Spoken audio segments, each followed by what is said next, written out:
Though somewhat appalled at the prospect of seeking the weird and gloomy realms inhabited by the spirits of the dead, Odysseus nevertheless obeyed the command of the goddess, who gave him full directions with regard to his course, and also certain injunctions which it was important that he should carry out with strict attention to detail.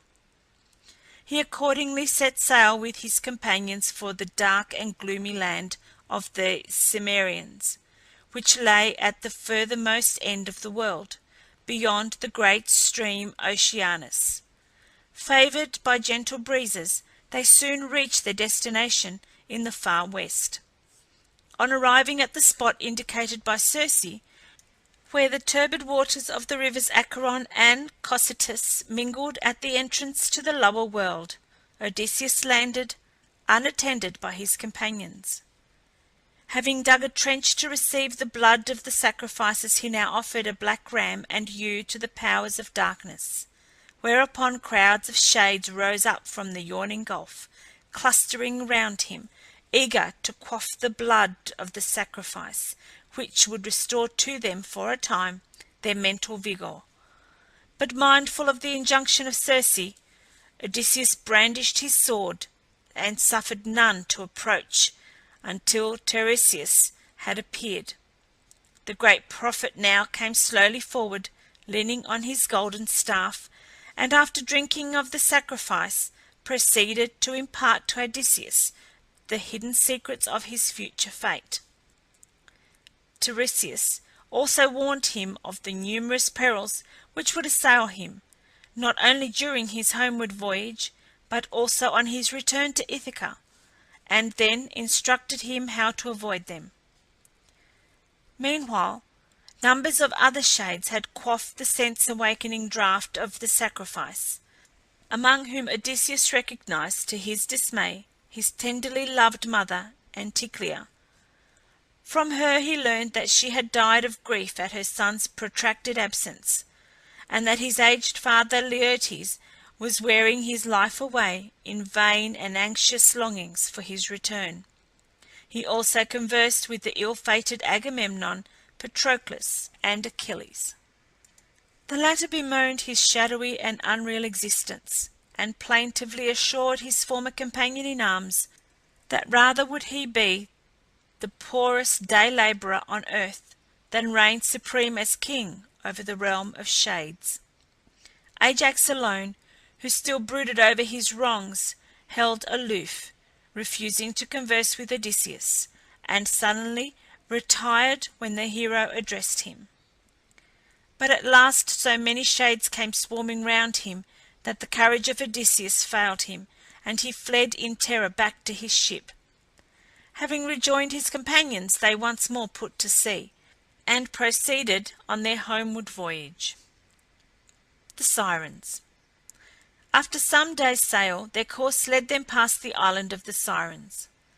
Now Circe had warned Odysseus on no account to listen to the seductive melodies of these treacherous nymphs, for that all who gave ear to their enticing strains felt an unconquerable desire to leap overboard and join them, when they either perished at their hands or were engulfed by the waves. In order that his crew should not hear the song of the Sirens, Odysseus had filled their ears with melted wax, but the hero himself so dearly loved adventure that he could not resist the temptation of braving this new danger. By his own desire, therefore, he was lashed to the mast, and his comrades had strict orders on no account to release him until they were out of sight of the island, no matter how he might implore them to set him free. As they neared the fatal shore, they beheld the Sirens seated side by side on the verdant slopes of their island, and as their sweet and alluring strains fell upon his ear, the hero became so powerfully affected by them that, forgetful of all danger, he entreated his comrades to release him.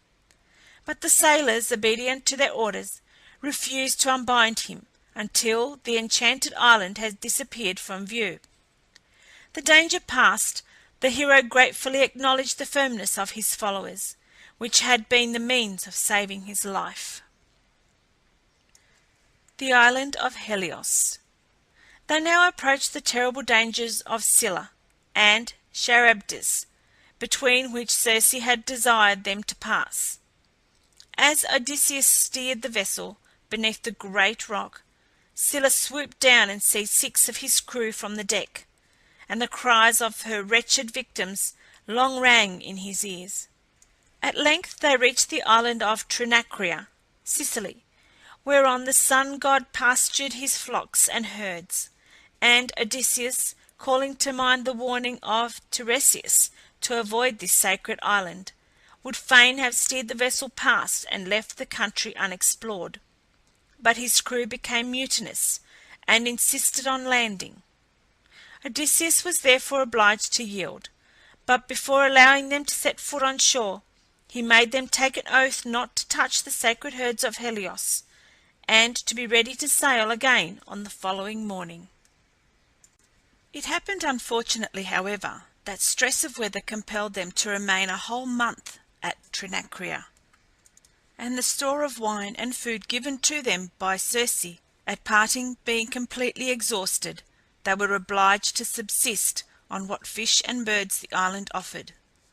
Frequently there was not sufficient to satisfy their hunger, and one evening, when Odysseus, worn out with anxiety and fatigue, had fallen asleep, Eurylochus persuaded the hungry men to break their vows and kill some of the sacred oxen. Dreadful was the anger of Helios, who caused the hides of the slaughtered animals to creep and the joints on the spits to bellow like living cattle, and threatened that unless Ulysses punished the impious crew, he would withdraw his light from the heavens, and shine only in Hades. Anxious to appease the enraged deity, Zeus assured him that his cause should be avenged. When, therefore, after feasting for 7 days, Odysseus and his companions again set sail, the ruler of Olympus caused a terrible storm to overtake them, during which the ship was struck with lightning and went to pieces. All the crew were drowned except Odysseus, who, clinging to a mast, floated about in the open sea for 9 days, when, after once more escaping, being sucked in by the whirlpool of Charybdis, he was cast ashore on the island of Ogygia. Calypso. Ogygia was an island covered with dense forests, where, in the midst of a grove of cypress and poplar, stood the charming grotto palace of the nymph Calypso, daughter of the Titan Atlas. The entrance to the grotto was entwined with a leafy trellis work of vine branches, from which depended clusters of purple and golden grapes. The splashing of fountains gave a delicious sense of coolness to the air, which was filled with the songs of birds, and the ground was carpeted with violets and mosses. Calypso cordially welcomed the forlorn and shipwrecked hero, and hospitably ministered to his wants. In the course of time she became so greatly attached to him that she offered him immortality and eternal youth if he would consent to remain with her for ever. But the heart of Odysseus turned yearningly towards his beloved wife Penelope and his young son. He therefore refused the boon, and earnestly entreated the gods to permit him to revisit his home. But the curse of Poseidon still followed the unfortunate hero, and for 7 long years he was detained on the island by Calypso, sorely against his will. At length Pallas Athene interceded with her mighty father on his behalf, and Zeus, yielding to her request, forthwith dispatched the fleet-footed Hermes to Calypso, commanding her to permit Odysseus to depart and to provide him with the means of transport. The goddess, though loath to part with her guest, dared not disobey the commands of the mighty Zeus. She therefore instructed the hero how to construct a raft, for which she herself wove the sails. Odysseus now bade her farewell, and alone and unaided embarked on the frail little craft for his native land. Nausicaa. For 17 days Odysseus contrived to pilot the raft skilfully through all the perils of the deep, directing his course according to the directions of Calypso, and guided by the stars of heaven. On the 18th day he joyfully hailed the distant outline of the Phaeacian coast, and began to look forward hopefully to temporary rest and shelter. But Poseidon, still enraged with the hero who had blinded and insulted his son, caused an awful tempest to arise, during which the raft was swamped by the waves, and Odysseus only saved himself by clinging for bare life to a portion of the wreck.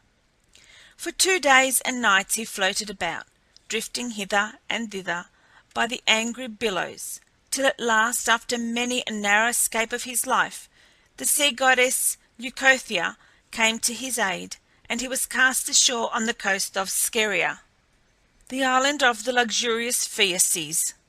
Worn out with the hardships and dangers he had passed through, he crept into a thicket for security, and lying down on a bed of dried leaves, soon fell fast asleep. It chanced that Nausicaa, the beautiful daughter of King Alcinous, and his queen Arete, had come down to the shore accompanied by her maidens, to wash the linen which was destined to form part of her marriage portion. When they had finished their task, they bathed and sat down to a repast, after which they amused themselves with singing and playing at ball. Their joyous shouts at last awoke Odysseus, who, rising from his hiding place, suddenly found himself in the midst of the happy group.